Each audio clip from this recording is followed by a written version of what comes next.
दोस्तों, आज की कहानी है ननद ने अपनी भाभी को लगाया चोरी का इल्जाम। कहानी पसंद आए तो वीडियो को लाइक और सब्सक्राइब जरूर करना। प्रिया ने अपना 10वां जन्मदिन ससुराल में मनाया। उसकी सास शारदा और जेठानी सीमा ने मिलकर स्वादिष्ट भोजन तैयार किया था। प्रिया का पति आरक्षित पद पर लगा था और अच्छी कमाई कर रहा था। खाने में प्रिया के भैया भाभी ही शामिल हो पाए। उसके पापा की तबीयत ठीक न होने के कारण माँ भी नहीं आ पाई थी। सीमा का छोटा भाई रवि इत्तेफाक से लंच के समय आ गया था। उसने भी सबके साथ भोजन किया। खाना खाने के बाद सबसे पहले प्रिया के ससुर उमाकांता जी सर्दी की धूप का आनंद लेने पास के बाग में चले गए। रवि कई सालों से बेकार था, इधर उधर घूमता रहता था। उनके जाने के चंद मिनटों बाद रवि विदा हो गया। उसके जाने के करीब 15 मिनट बाद प्रिया ने घर में हंगामा खड़ा कर दिया। प्रिया को घर के अपने रिश्तेदारों द्वारा चोरी करने का अंदेशा था। मेरा 20,000 रुपए का मोबाइल चोरी चला गया। गुस्से और घबराहट के कारण प्रिया ने लगभग चिल्लाते हुए सबको चौंका दिया था। उसे जेठानी और जेठ पर शक था। तुमने कहीं इधर उधर रख दिया होगा, चोरी जाने की बात मुंह से मत निकालो।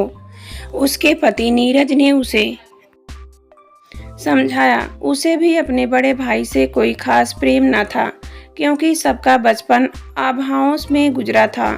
मैंने आपके फ़ोन से अपने फ़ोन का नंबर मिलाया है। मेरे फ़ोन की घंटी बज ही नहीं रही है। उसका सिम कार्ड निकाल लिया गया है और यह काम कोई चोर ही करेगा ना। हो सकता है फ़ोन की बैटरी खत्म हो गई हो। मैंने सुबह ही उसे फुल चार्ज किया था। फ़ोन चोरी किया गया है और मैं इस मामले में चुप नहीं बैठूंगी। पुलिस में रिपोर्ट करने से भी मैं हिचकिचाने वाली नहीं। प्रिया ने यह धमकी अपनी जेठानी सीमा की तरह क्रोधित नज़रों से देखते हुए दी थी। इस कारण सीमा का पारा फौरन चढ़ना शुरू हो गया। तुम किसी पर चोरी होने का शक कर रही हो प्रिया? बड़ी कठिनाई से अपने गुस्से को नियंत्रित रखते हुए सीमा ने अपनी देवरानी से सवाल किया। जिन पर मुझे शक नहीं है वो है मेरे भैया भाभी, मम्मी पापा और नीरज। ये लोग मेरा फ़ोन नहीं चुराएंगे। यानी कि तुम्हारी नज़रों में मेरे पति और मैं चोर हो सकते हैं। रवि भी आया था यहाँ। मेरे भाई को या हमें चोर कहा तो अच्छा नहीं होगा। प्रिया सीमा का चेहरा गुस्से से लाल हो उठा। चोर का पता पुलिस लगा ही लेगी। भाभी, मुझे इस मामले में आपसे कोई बहस नहीं करनी है। वैसे तुम्हें या भैया को भी मैं चोर नहीं मान रही हूँ। चोरी मेरे भाई ने भी नहीं की है। फिर कहाँ है मेरा मोबाइल? प्रिया के इस चुभते सवाल का सीमा फौरन कोई जवाब नहीं दे पाई थी। प्रिया के भैया प्रमोद और भाभी वंदना साफ नाराज और परेशान नजर आ रहे थे, पर उन्होंने खामोश रहना ही बेहतर समझा। प्रमोद और वंदना भी साधारण हैसियत के ही थे, पर प्रिया अब पति की मोटी वेतन वाली जॉब के कारण खुश थी। दिखावे के लिए नीरज ने प्रिया को डांटना शुरू कर दिया। जब संभाल कर नहीं रख सकती हो तो तुम्हें इतना महंगा मोबाइल खरीदना ही नहीं चाहिए था। हर चीज़ तुम्हें महंगी और अव्वल दर्जे की चाहिए, पर देखभाल करने के नाम पर तुम बहुत ही लापरवाह हो। जिन पर विश्वास हो उन्हें चीज़ें चुराने से कैसे रोका जा सकता है। हाँ, आगे देखती हूँ कि कोई बाहर का आदमी मेरी किसी चीज़ों को कैसे छूता है। प्रिया अपने पति से उलझने को भी तैयार हो गई। नीरज, इसे फालतू बोलने से रोको। रवि ईमानदार लड़का है। प्रिया का उसे चोर समझना मुझे पसंद नहीं आ रहा है। उसकी नौकरी नहीं लगी तो मतलब यह तो नहीं कि वह चोर है। नवीन ने अपने छोटे भाई को गंभीर लहजे में हिदायत दी। इस बार वंदना ने वार्तालाप में हिस्सा लेते हुए कहा, हम तो अभी यही हैं। आप लोग हमारी तलाशी ले लीजिए। बाद में कोई हमें शक के दायरे में घसीटे, यह हमें बिल्कुल अच्छा नहीं लगेगा। जिसकी तलाशी होनी चाहिए थी वह तो जा चुका है। प्रिया की इस बात ने सारे मामले में आग में घी डालने जैसा काम किया था। सीमा भड़क कर बोली, मुझे तो इस मामले में तुम ननद भाभी की मिली भगत साफ नजर आ रही है। मोबाइल के चोरी होने का झूठा इल्जाम मेरे भाई पर लगाकर तुम लोग यह लड़ाई झगड़ा क्यों कर रहे हो? मुझे पता है क्या कहना चाह रही हैं आप। वंदना सीमा से उलझने को तैयार हो गई। जैसे तुम लड़ झगड़ कर अपनी ससुराल से अलग हुई थी, वही काम अब प्रिया करे, यही चाहती हो तुम। आप बिल्कुल बेसिर पैर का इल्जाम मुझ पर लगा रही हो। जरा सोच समझ कर बोलिए, नहीं तो हम इस घर में फिर कभी कदम नहीं रखेंगे। शारदा ने किसी अन्य के बोलने से पहले ही ऊंची आवाज में सबसे शांत होने की प्रार्थना की, पर उनकी बात पर किसी ने ध्यान नहीं दिया। सिवा प्रमोद के हर व्यक्ति इस झगड़े में भागीदार कर रहा था।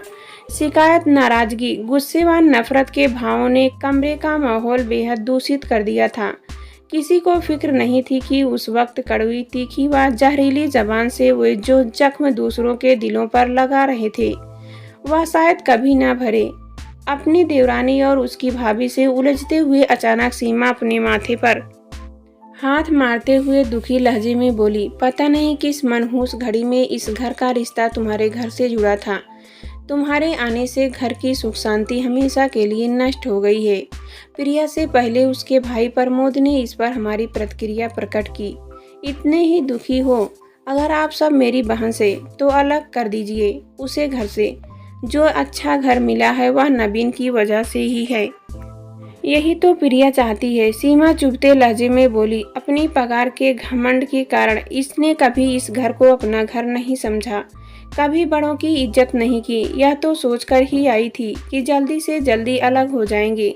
भाभी, सच्चाई तो यह है कि मैं आपको पहले दिन से ही कभी फूटी आंख नहीं भाई। मुझसे जलती रही है आप। प्रिया की आंखों से नफरत के भाव झलके।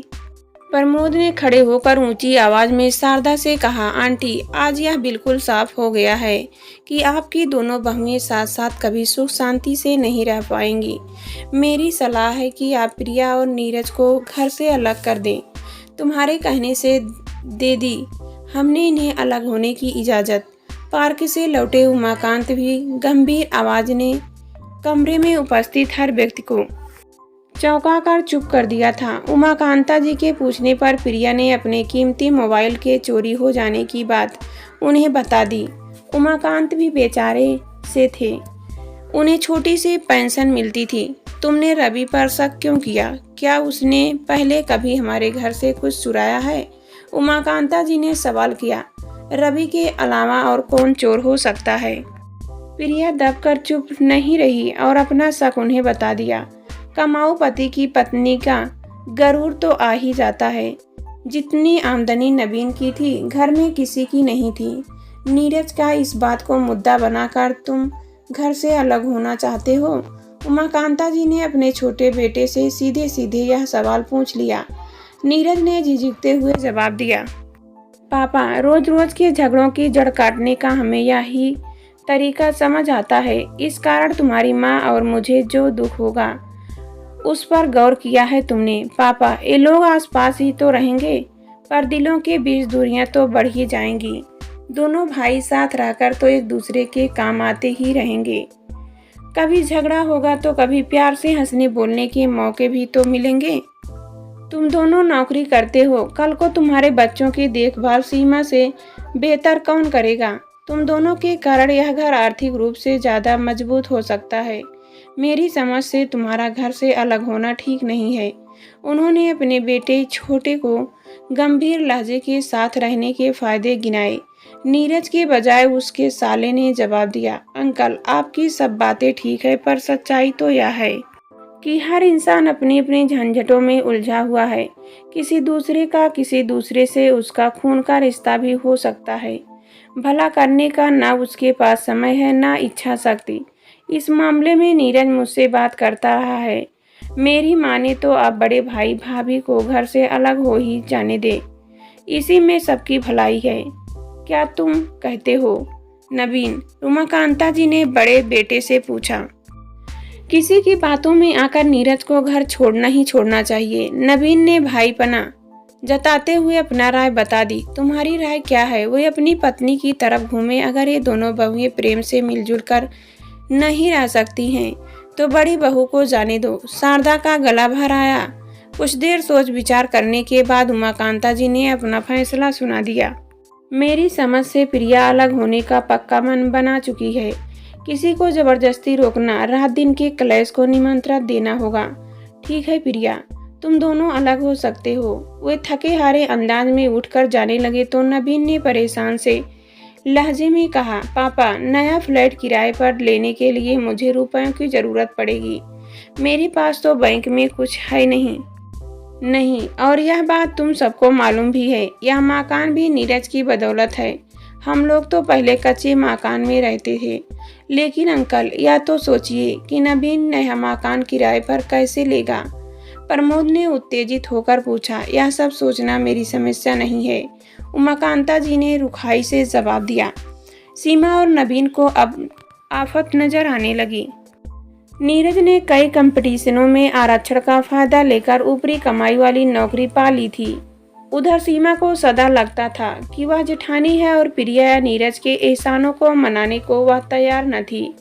उसे समझ आ रहा था कि प्रिया ने यह नाटक खेला है, पर वह कर क्या सकती है। उसने अपने पुराने मोबाइल से रवि को सारी बातें बताई तो रवि को समझ आया।